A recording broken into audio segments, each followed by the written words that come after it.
Some of the people I put on to negotiate, you've been noticing, are some of the most successful people in the world.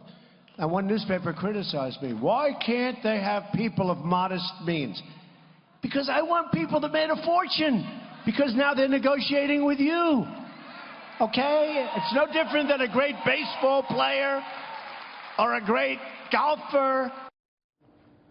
All right, does he have a point? Let's ask Alan Questrom, the former JCPenney chairman and CEO. Good read of the American Mind, the American Chopper as well, I might add. Alan, what do you think of that point? He's not feeling ashamed of appointing wealthy people to his cabinet. He's embracing it comfortably. I always thought, I know you and I have gotten into this in the past, that if Mitt Romney had done more of that, you know, he'd be president, but that never happened. But what do you make of that? Well, good afternoon, Neil. You're always looking good as usual, but I think he's got the right issue. I don't know about how wealthy everybody has to be, and I don't think that's the key issue. I think he's picked people who he thinks are very credible in getting the job done, and I think he's a pragmatic man, and I think the people here picking, I would say, are mostly pragmatic. I'd put it more pragmatic than I would talk about their wealth. Look, he's got Price, who's going to be health and secretary. He's going to be a man who really has got a great history in that area. He's got Pruitt, who's a guy who's attorney general. He's not wealthy, I don't think, unless they pay a lot of money up in Oklahoma. So I think these are all very, very talented people. And I think what Mr. Trump is doing, and he's really bringing a lot of people feeling very good about themselves and about the country and the potential of this country. He has more to do with the stock market going up, is putting optimism back into America. And I think that's what we're seeing. Now, he's going to have to deliver, and his cabinet is going to have to deliver, because at the end of the day, people, average people like you and I, have got to be able to see job opportunities out there and job growth and wage growth.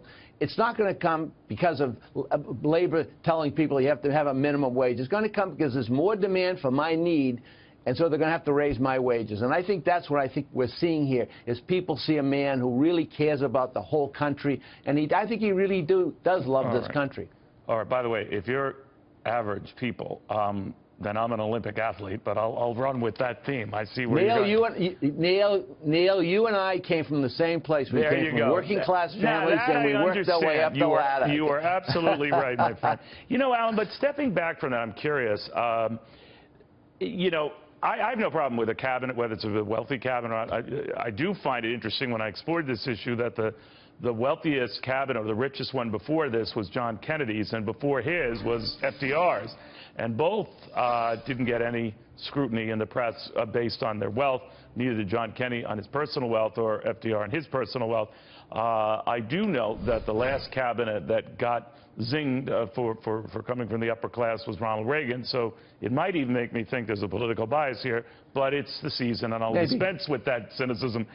But I do ask only to raise an issue that cynics have, that expectations have been raised, whether this cabinet will be wealthy or not, and that the sentiment might be getting ahead of itself, that people are going to be in for a letdown, those investing in stocks, because things can't pan out as grand as they've been presented. You say what?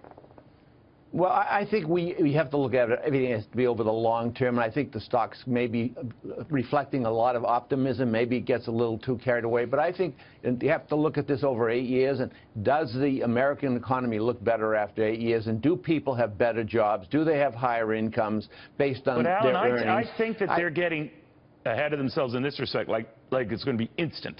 And optimistic as anyone else, that you like a very business-friendly administration coming in that doesn't disparage business right from the get-go.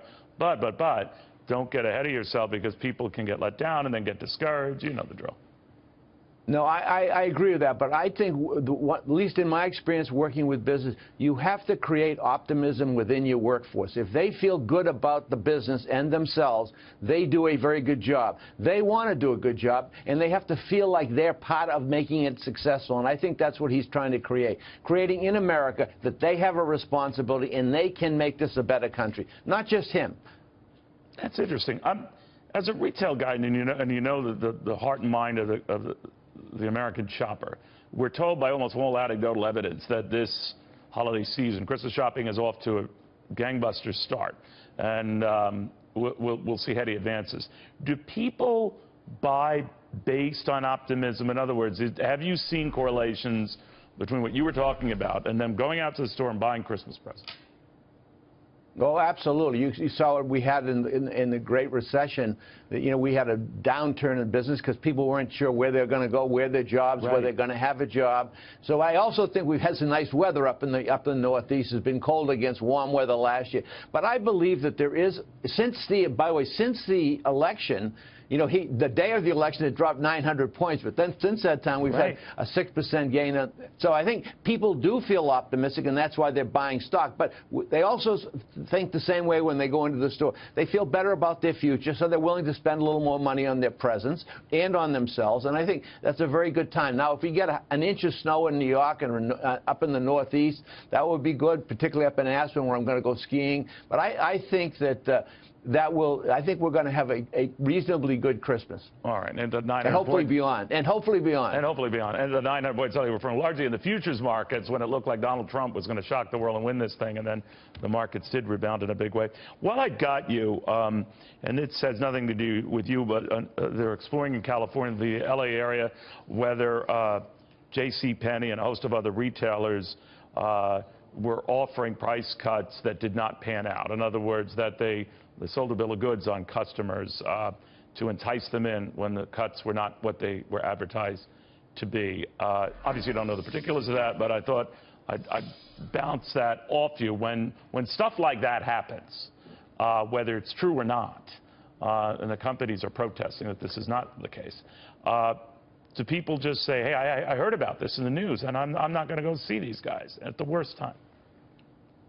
Well, you have to verify what the actual price was, and you have to own it at a certain time for a certain period of time, and before you can show a comparative price. Now, I don't know what the issue is out in California, but certainly when I was there, and I know the other companies I've worked in, we always had to be able to validate the price, the original price, and what the sale price is for a period of time. So I think that in most cases it's legitimate, but there's always somebody who's going to take advantage of it. You know, that's life. Yeah. Finally, about this season, when all is said and done, and this new spirit that's out there right now, there are plans among a lot of groups to protest on the Trump inauguration day and to make their presence known, that they're still bitter, they're still angry. So still talk of a very divided country for yet another president experienced that division firsthand. Just forget as a retailer, and forget as someone who's had an incredible record as an American. How do you feel about that? Well, I would say get over it. They were worried about that he was going to protest if somebody else got elected. But I think that as time goes on, people are going to start to see the momentum. If it turns out to be real, as I think it will be, I think that will all go away. I don't think most people are paying much attention to them. I think what people are paying attention to, and that's what you're seeing in the stock market, and that's what you're seeing in the stores, is that they feel better about themselves. And so they have let that pass. They may have wanted the other candidate, but they've let that pass, and they're now moving forward. And I think people generally in America, I think, are optimistic people. We're lucky to live here. It's the greatest country in the world. And I think people are feeling good about themselves, and I think they may have been feeling better than they were a few years ago in the next couple of years. Alan Questrom, thank you very much. Good catching up with you.